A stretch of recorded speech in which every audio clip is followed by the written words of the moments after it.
সৈকত শহর কক্সবাজারে আজ ভোর থেকে আবারও শুরু হয়েছে বৃষ্টিপাত। গতকাল বিকেল থেকে রাত পর্যন্ত বৃষ্টি না থাকায় শহরে জলাবদ্ধতা ছিল না, তবে আজকের বৃষ্টিতে আবারও শহর ডুবে যাওয়ার শঙ্কায় আছে এখানকার বাসিন্দারা। কক্সবাজারের আবহাওয়া পরিস্থিতির খবর জানবো, সেখান থেকে যুক্ত হচ্ছেন সহকর্মী কামরুল ইসলাম মিন্টু।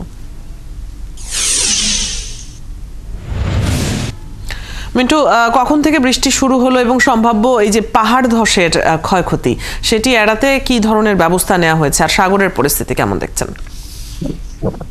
গত রাত থেকেই কিন্তু বৃষ্টিপাত আবার শুরু হয়েছে। কালকে কিছুটা স্বস্তি দিয়েছিল, বৃষ্টিপাত ছিল না শেষ পর্যন্ত।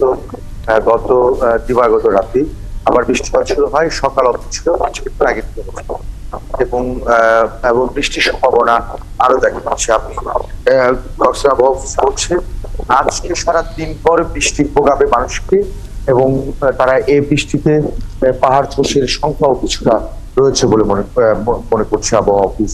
সাগরের অবস্থা আপনি কতটুকু দেখতে পারেন যায় না, সাগরও কিছুটা উত্তাল আছে, 3 নম্বর সতর্কতা সংকেত তো আছেই। এবং তবুও গত 2 দিন ধরে সাগরের যে উচ্ছ্বাস, সাগরের যে উত্তালতা, সেটা কিছুটা কমে এসছে বলে আমাদের কাছে মনে হচ্ছে। এবং কক্সবাজারের পাহাড় ধসের সংখ্যা থেকে যাচ্ছে, 6 জন মারা গিয়েছিল এই 2 দিন আগে। এবং ট্রলারডুবির ঘটনার খবর আপনি নিশ্চয়ই জানেন, আজকেও একজন ট্রলারডুবির ঘটনায় এক জেলের মরদেহ উদ্ধার করা হয়েছে আজকে সকালেই। এবং আরো অনেকে নিখোঁজ আছে এখনো পর্যন্ত। একজন ফিশিং ট্রলার এখনো পর্যন্ত 2 শতাধিক জেলে নিয়ে নিখোঁজ আছে, তাদের কোনো খোঁজ খবর পাচ্ছে না। সবকিছু মিলিয়ে কক্সবাজার যখন একটু স্বাভাবিকতার দিকে ফিরছিল, বৃষ্টিটা আবার নতুন করে তাদেরকে আতঙ্ক তৈরি করছে। এখনো পর্যন্ত জলাবদ্ধতা একেবারে যে শেষ হয়ে গেছে সেরকম নয়। মানুষ এখনো পর্যন্ত জলাবদ্ধতার কারণে নানা ভোগান্তির মধ্যে পড়েছে, নানা রোগে আক্রান্ত হচ্ছে, হাসপাতালে ভর্তি হচ্ছে। মানুষের খাবার দাগা পর্যন্ত এখনো পর্যন্ত ঠিক মতো খেতে পাচ্ছে, সে ধরনের তথ্য আমাদের কাছে নেই। প্রশাসন থেকে যেটা করা হচ্ছে, শুকনো খাবার কোথাও কোথাও দেওয়া হচ্ছে। জেলা প্রশাসন গতকালকে চকরিয়া গিয়েছেন, সেখানকার মানুষের দুর্ভোগের অবস্থা দেখে এসেছেন, সহযোগিতার আশ্বাস দিয়েছেন।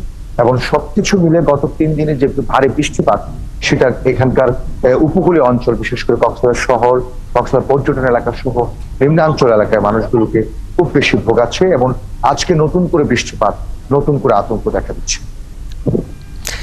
অনেক ধন্যবাদ মিন্টু, আমরা জেনে নিচ্ছিলাম আপনার কাছ থেকে আবহাওয়ার সবশেষ পরিস্থিতি। দর্শক, কক্সবাজার থেকে সহকর্মী কামরুল ইসলাম মিন্টু যুক্ত ছিলেন সেখানকার আবহাওয়ার খবর নিয়ে।